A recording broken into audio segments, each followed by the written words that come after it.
Viva, nos próximos minutos vamos estar à conversa com Jorge Pinto, é candidato à presidência da República com o apoio do LIVRE, partido de que é cofundador e também atual dirigente, é deputado à Assembleia da República, tem 38 anos, é de Amarante, é também engenheiro ambiental e tem um doutoramento em Filosofia Social e Política. Disse tudo bem? Tudo certo.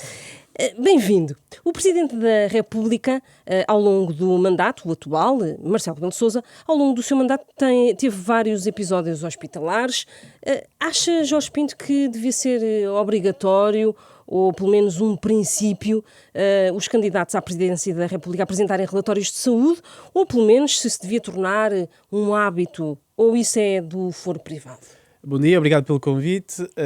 Parece-me que isso é uma questão de foro privado. Não acho que deve haver uma obrigação, uma obrigatoriedade legal do Presidente da República ter de reportar o seu estado de saúde. É um debate recorrente, por exemplo, na América. Sim, e reparem, noutros países, por exemplo em França, onde François Mitterrand também durante longos anos conseguiu não mostrar publicamente a sua condição de saúde, uma condição de doença, na verdade, e isso não implicou de modo algum que ele tivesse uma limitação na sua ação enquanto Presidente. Aquilo que me parece claro é que quem seja Presidente da República ou quem esteja a desempenhar um outro cargo tenha de conseguir estar com uma condição de saúde que lhe permita desempenhar esse cargo. Felizmente, Marcelo Rebelo de Sousa, apesar desses episódios que referiu, conseguiu desempenhar esse cargo e ainda bem. Caso contrário, a assim própria não é Constituição... relevante haver mais transparência?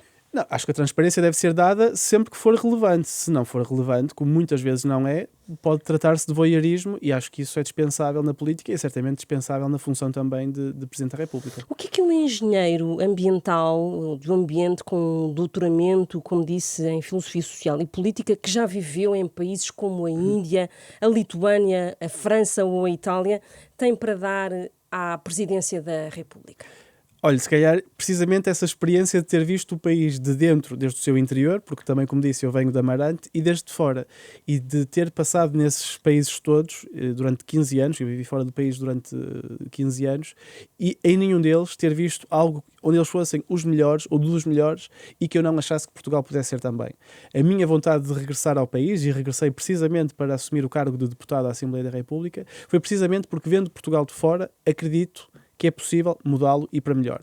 E a minha candidatura à Presidente da República é exatamente nesse seguimento. É de alguém que conhece bem o país, conhece bem as diferentes realidades do país, conhece bem a diáspora, conhece bem o país visto desde fora e que precisamente por isso é muito ambicioso. Porque eu sou muito ambicioso para Portugal.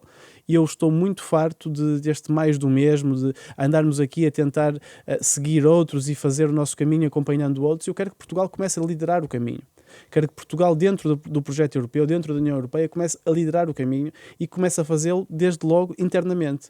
Comece a fazê-lo com políticas como, por exemplo, a regionalização, que eu tenho insistido muito nesta campanha, por duas razões. Desde logo, porque ela é uma obrigação constitucional que continua por cumprir. A nossa Constituição diz que devemos ter regiões administrativas, ainda não as temos. Mas até agora tivemos um Presidente da República que é muito avesso a essa ideia e também um Primeiro-Ministro que, como líder da oposição, sempre se opôs a esse processo. Isso é um problema, porque um Presidente da República, o próximo Presidente da República, quem ganhar as eleições agora, no início de 2026, vai fazer um juramento. E nesse juramento, tal como está escrito na Constituição, promete defender, cumprir e fazer cumprir a Constituição. Para mim, fazer cumprir a Constituição é avançar com aquilo que ela tem escrito. E ela tem escrito que devemos avançar com as regiões administrativas. Não é um Presidente da República que vai obrigar a que o referendo aconteça. Sim, mas eu tenho trazido... tem que haver uma proposta do Parlamento. Tem de haver, e o referendo é obrigatório no que diz respeito à regionalização. Aquilo que eu digo, e volto a apresentar, é uma proposta muito clara de envolvimento da cidadania nesta temática que é boa para eles e é boa para o país. Eu vou organizar uma Assembleia Cidadã dedicada exclusivamente à regionalização, para que as pessoas possam debater com todo o tempo, com todo o meio, com o apoio até jurídico e técnico por parte do Estado que possa ajudar nessa reflexão, que regiões administrativas é que queremos, quais é que fazem sentido, que competências é que estas regiões devem ter, em que moldes, com que tempo. Isto é que é a discussão essencial para que depois, quando se chegue à fase do referendo, a discussão já tenha sido tida. Porque uma das grandes razões do falhanço do referendo de 98 foi certamente essa. Foi uma discussão que foi feita ao arrepio da cidadania, uma discussão que apresentava regiões que se calhar não representavam... Mas isso o problema também é da própria a norma constitucional que é muito apertada em relação à pergunta para o referendo.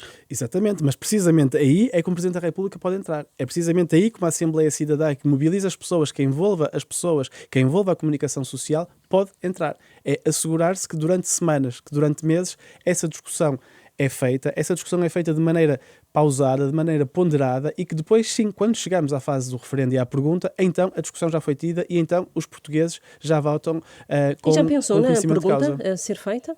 Não, a pergunta pode até ser feita nos moldes, ou as perguntas nos moldes em que foram feitas em 98. Aquilo que nós temos de ser claros é dizer, afinal, que regiões é que temos? Eu tenho uma posição, eu acho que as NUTS 2, portanto, as regiões da nomenclatura da União Europeia, tal como temos agora, é um excelente ponto de partida. Não sei se é ponto de chegada, é isso também que eu quero ouvir os portugueses. Em relação às competências, também aqui há visões muito diferentes. Nós podemos ter um modelo como o belga, em que as regiões têm um poder muito, muito grande. Podemos ter, olhando até aqui ao lado para a Espanha, regiões que têm, entre elas, poderes diferentes, onde, que não estou a dizer que é a minha posição, mas estou a dizer que pode estar em cima da mesa.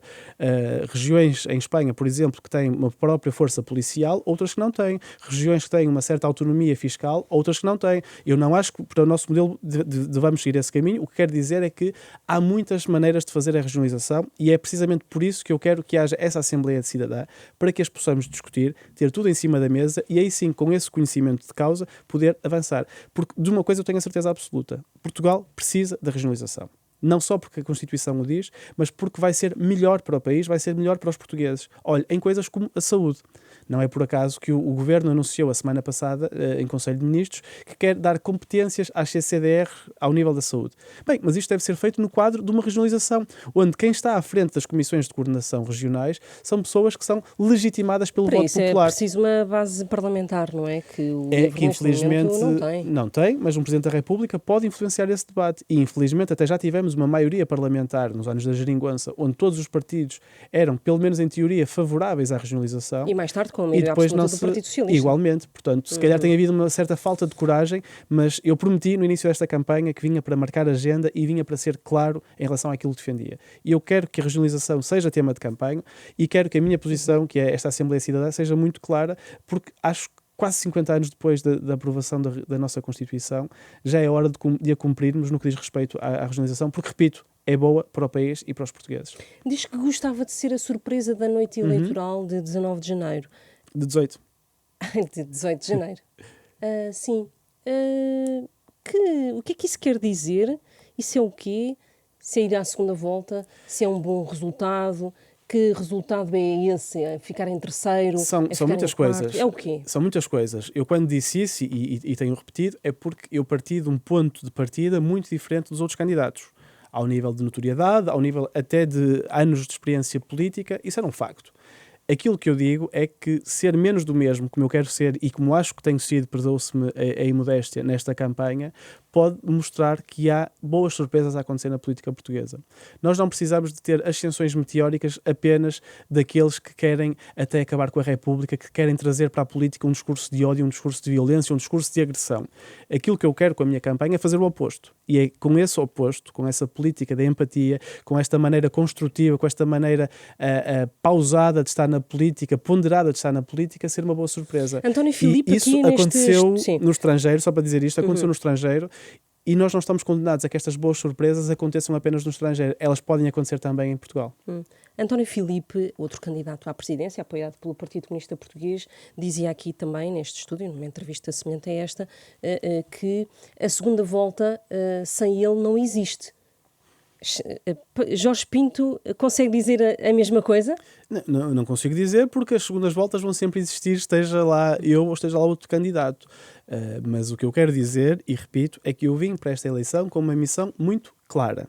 Afirmar uma visão de uma esquerda progressista, regionalista e cosmopolita, na qual vale a pena acreditar e que fala diretamente aos portugueses todos, porque é uma posição de esquerda que não se deixa estar, ou não se considera como estando numa gaveta, mas sim numa janela a partir da qual falamos a todas as portuguesas e a todos os portugueses. E eu tenho dito, e repito aqui na Renascença, eu quero muito falar com as pessoas que já votaram no Chega ou que pensam votar em André Ventura. Eu quero lhes dizer que percebo essa desilusão, mas que não acho que essa desilusão deva ser usada contra os seus próprios interesses. Que quero que essa desilusão sirva para apoiar quem os percebe, quem os ouve e quem acredita que é possível envolvê-los num novo Portugal. E eu quero ser essa pessoa. Eu sei falar a linguagem dessas pessoas, eu sei olhar essas pessoas olhos nos olhos por uma razão muito simples, porque eu as conheço, porque eu vivo com elas. Eu não vivo num condomínio fechado. Eu não falo com os portugueses apenas com 4 ou 5 seguranças pelo meio. E, portanto, essas pessoas que têm desilusões muitas vezes legítimas, eu quero lhes dizer que usem essa desilusão a favor de si próprios, a favor de um país que eu sei que elas amam como eu amo. E, portanto, não é por ser de esquerda que quero afastar essas pessoas. Até porque muitas delas, há bem pouco tempo, votavam também à esquerda. Se a esquerda falhar a segunda volta, a surpresa desfaz-se, não é? Não existe surpresa nenhuma, nem existe um bom resultado. Nós estamos num cenário eleitoral como há muitos anos não víamos em Portugal, com uma percentagem de eleitores indecisos, estando tão próximos da data eleitoral, muito grande mesmo. E, sobretudo, com uma parte do eleitorado que acha que já está convencida em quem é que vai votar, mas que continua a dizer-se disponível para mudar o seu sentido de voto, dependendo dos debates. Estes debates estão a ter uma atenção mediática como nunca aconteceu em Portugal, porque, repare, eles estão todos a ser transmitidos em canais de sinal aberto e todos em horário nobre. Portanto, as audiências destes debates são muito superiores àquilo que têm sido até em legislativas. Mas faça um esforço de pensar no cenário em que a esquerda não está numa segunda volta. Isso é dramático para o posicionamento ideológico de uma parte do eleitorado. O que nós temos de ser capazes é de cada um, com a sua visão distintiva, ir ativar o seu eleitorado e convencer o seu eleitorado. Repare, se a esquerda não está nas sondagens na segunda volta, não é certamente por mim. Até porque em várias sondagens que surgiram e onde a esquerda não estava na segunda volta, eu ainda não era sequer candidato. A culpa é eu apresentei a minha candidatura de António José Seguro. Se eu não estou aqui para atribuir culpas a ninguém. Eu estou aqui para falar daquilo que é a minha campanha. Eu vim para falar àqueles eleitores que continuavam órfãos por não se reverem em nenhuma das candidaturas que já estavam no terreno. Sim, mas tem uma opinião sobre essa possibilidade. É uma possibilidade, evidentemente, como é uma possibilidade termos duas candidaturas de esquerda. Nesta fase, nós estamos ainda a demonstrar aos portugueses porque é que o nosso projeto para a Presidência da República é importante.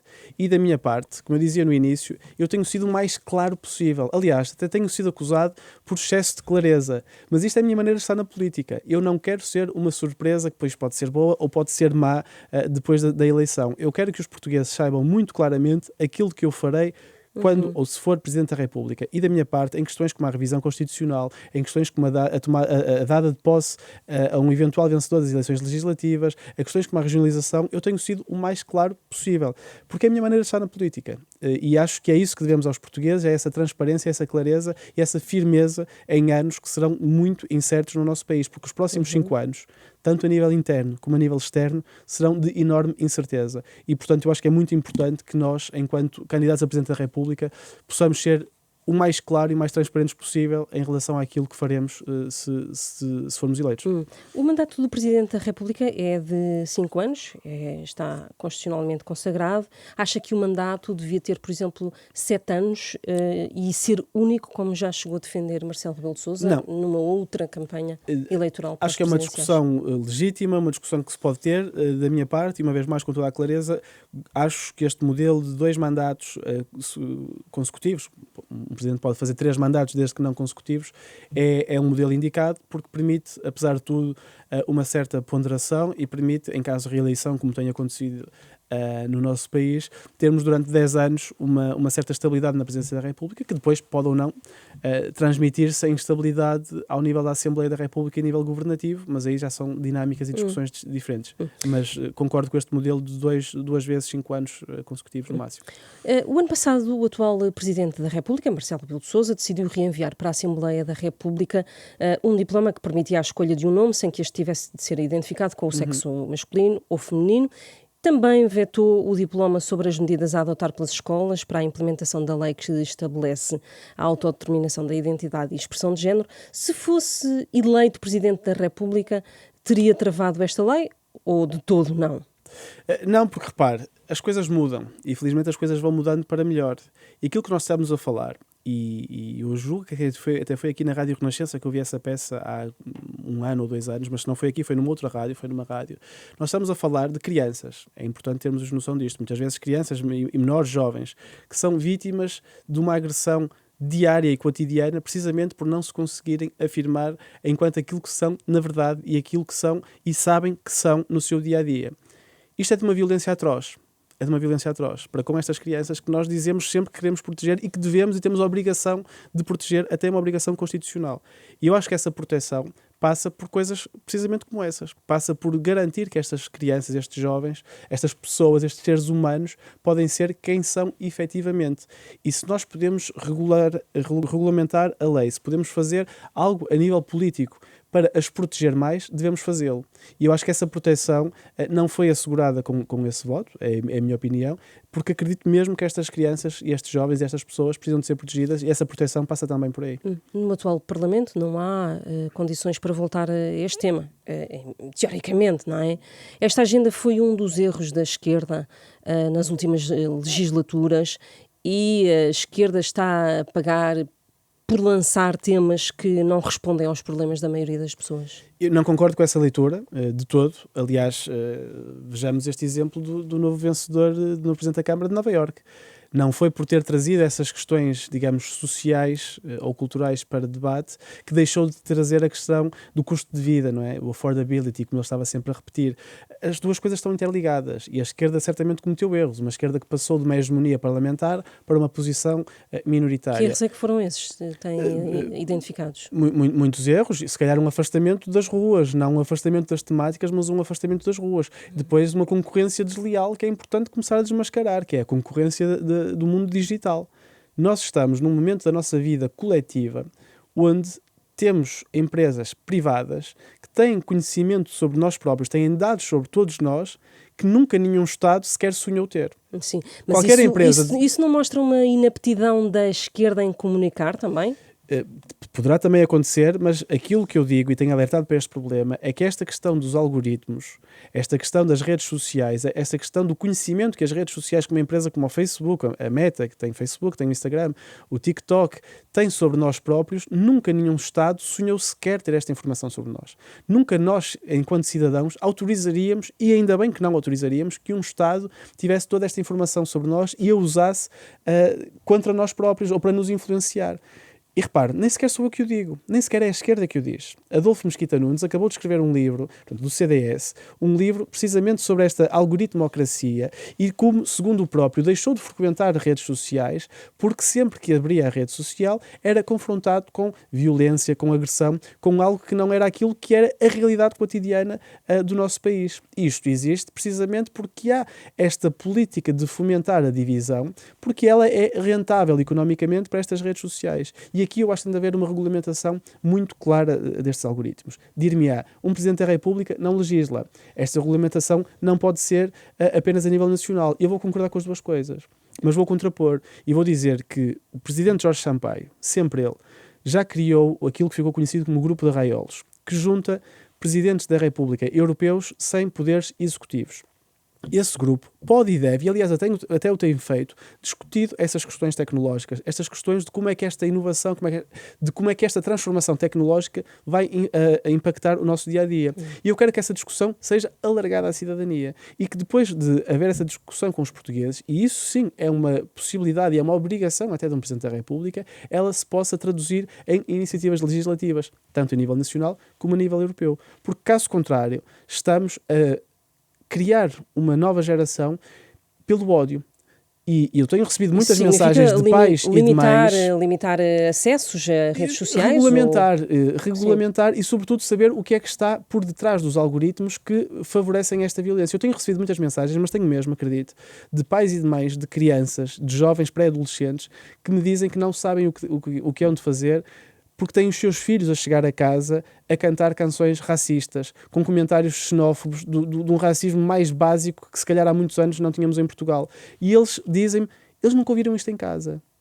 Isto está a vir de algum lado.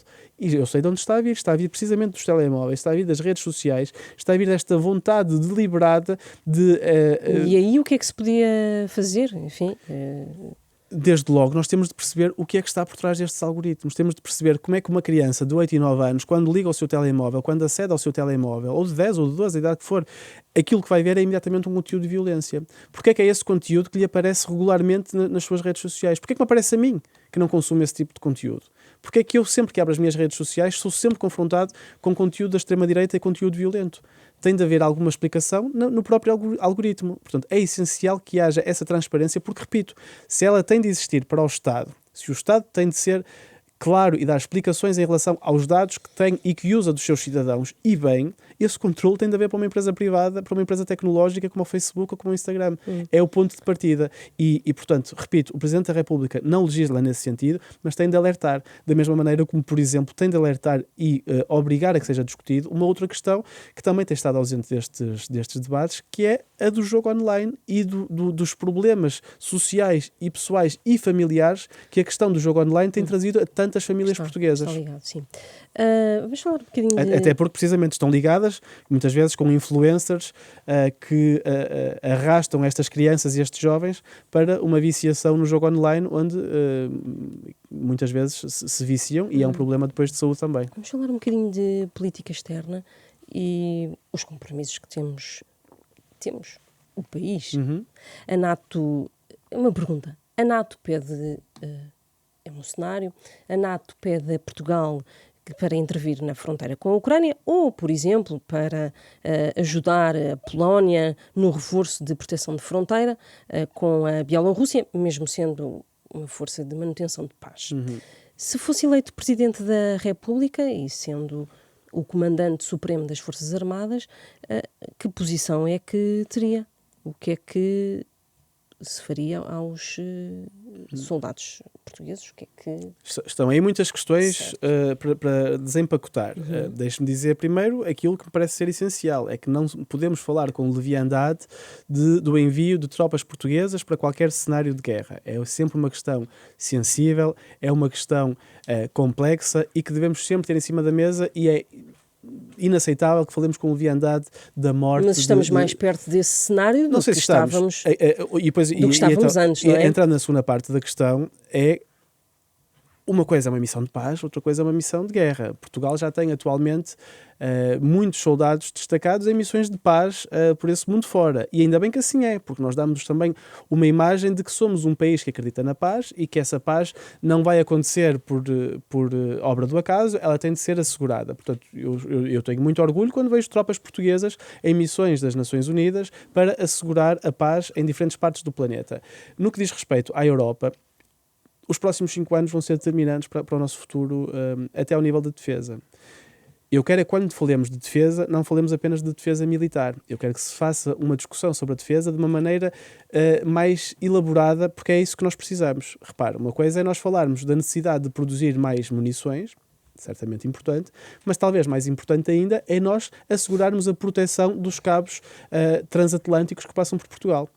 E disso falamos pouco. Eu quero que, quando falarmos de defesa, falemos, por exemplo, da descentralização do nosso sistema energético, desde logo o nosso sistema elétrico. Repare, na Ucrânia, um dos principais alvos são as grandes centrais de produção elétrica, porque é fácil, destruindo um desses postos, depois fica uma parte do país sem abastecimento. Portanto, aquilo que eu quero é que haja planeamento, preparação e prontidão do país para dar resposta a fenómenos extremos, seja ele o apagão, seja ele um cenário de guerra. E isto passa, por exemplo, por desenvolver e apoiar a criação de comunidades de energia renovável descentralizadas, porque aí sim, em caso de ataque, também aí estamos mais resilientes. Quero que, quando falamos de defesa, pensemos também naquilo que é a guerra do presente, uma guerra híbrida, uma guerra que passa também pela desinformação, que não passa pelas questões tecnológicas. Terreno, é isso? Não só, mas eu vou lá chegar, só quero explicar tudo o que eu acho que é importante e essencial estar em cima da mesa quando falamos de defesa e que muitas vezes não está. Esta questão da preparação, que a própria União Europeia tem um plano de preparação a muitos níveis, de reservas de alimentos, reservas de medicamentos, reservas de bens essenciais. Será que o Estado português está a dar resposta a isso? Isso também é pensar em defesa. Será que está a dar resposta a esta questão da guerra híbrida? Isso também é pensar em defesa. Aos ataques informáticos? Isso é pensar em defesa. E aquilo que eu acredito, e acredito mesmo, é que a Europa deve estar mais unida quando fala de defesa. Eu acredito e defendo a criação de uma comunidade europeia de defesa, como aliás já esteve em cima da mesa há algumas décadas, porque nós precisamos ter uma voz autónoma e distintiva neste mundo cada vez mais multipolar. Uma voz que seja da paz, mas uma paz concreta e não uma paz abstrata, mas uma voz que seja, sobretudo, diferenciadora, defensora dos direitos humanos, defensora até do planeta e da transição ecológica, porque também isso é falar de defesa, é essa preparação que eu quero. O envio de tropas ou não, isso depois depende sempre. Nós temos compromissos históricos, é evidente, temos compromissos que têm de ser obedecidos. O que eu digo é que não devemos falar com leviandade do envio de tropas, não devemos esquecer aquilo que deve ser a nossa obrigação principal quando falamos de política internacional, que é a defesa da paz e a promoção da paz, mas que Portugal pode ter aí uma voz autónoma, e aí sim também um Presidente da República pode ter, até porque, e só terminando com este ponto, não é de todo impossível um cenário de uma agressão ao arrepio do direito internacional, para a qual Portugal possa ser convocada, e aí sim é importante que o Presidente da República seja claro, como foi, por exemplo, o Presidente Jorge Sampaio, uma vez mais Jorge Sampaio, ao impedir que tropas portuguesas fossem participar na invasão ilegal do Iraque, independentemente de Saddam Hussein ser o ditador que era. Estamos à conversa com Jorge Pinto, é candidato presidencial, apoiado pelo LIVRE. Deixe-me voltar um bocadinho atrás, porque me passou esta pergunta que tinha no guião sobre a eutanásia. Neste momento o Governo tem na gaveta a lei de despenalização da morte medicamente assistida, está por regulamentar. O que é que deveria o Governo fazer? Manter a lei na gaveta, regulamentar? O Parlamento deve ser chamado a expurgar as normas que foram declaradas inconstitucionais pelo Tribunal Constitucional. O que é que Jorge Pinto faria se fosse eleito Presidente da República? Eu começo com 2 notas prévias em relação ao assunto. A primeira é que eu defendo a dignidade na morte. Da mesma maneira que defendo que todos possamos ser dignos e viver dignamente durante toda a nossa vida, defendo que quem queira viver e morrer dignamente, sobretudo quem queira morrer dignamente, no caso em debate, o possa fazer. Portanto, eu acho que a morte medicamente assistida, a eutanásia, deve ser uma realidade. A segunda nota prévia é que eu percebo a sensibilidade do tema. E um Presidente da República tem de assegurar que não há qualquer dúvida legislativa, constitucional, em relação a este diploma, que é um diploma sensível. Aquilo que aconteceu, e esse ping-pong, permita uma expressão, entre a Assembleia da República, Presidente da República e Tribunal Constitucional, já aconteceu. O Tribunal Constitucional indicou os pontos que deveriam ser corrigidos, eles foram sendo corrigidos. Houve até uma dialética bastante eficaz entre a Assembleia, o Tribunal Constitucional e o Presidente da República. Aquilo que não pode acontecer agora é, como dizia bem, um boicote por parte do Governo ao não regulamentar uma lei que já existe. Isso é que me parece ser insustentável. Pior do que isso, para o LIVRE e para o candidato presidencial, para os que defendem um final de vida digno. Seria a revogação da lei, que o Governo também pode fazê-lo. Repito, a minha posição é a de que o Governo deve regulamentar a lei para que ela se torne realidade e tendo já sido esclarecidos os problemas ou as dúvidas que o Tribunal Constitucional levantou. Portanto, acho que não a regulamentar é um desserviço que se faz ao país e aos portugueses. Uma última pergunta. Tem livros editados de banda desenhada, provavelmente as pessoas que nos estão a ouvir não sabem disso. Como é que contaria a história da Presidência da República nos últimos 10 anos? Seria de que género? Uma comédia? Uma tragédia? Eu comecei a escrever não sobre esta República, não sobre a nossa Segunda República, mas comecei umas notas para contar a história da Primeira República em banda desenhada. Talvez um dia, quando tiver mais tempo, o consiga desenvolver. Não, repare...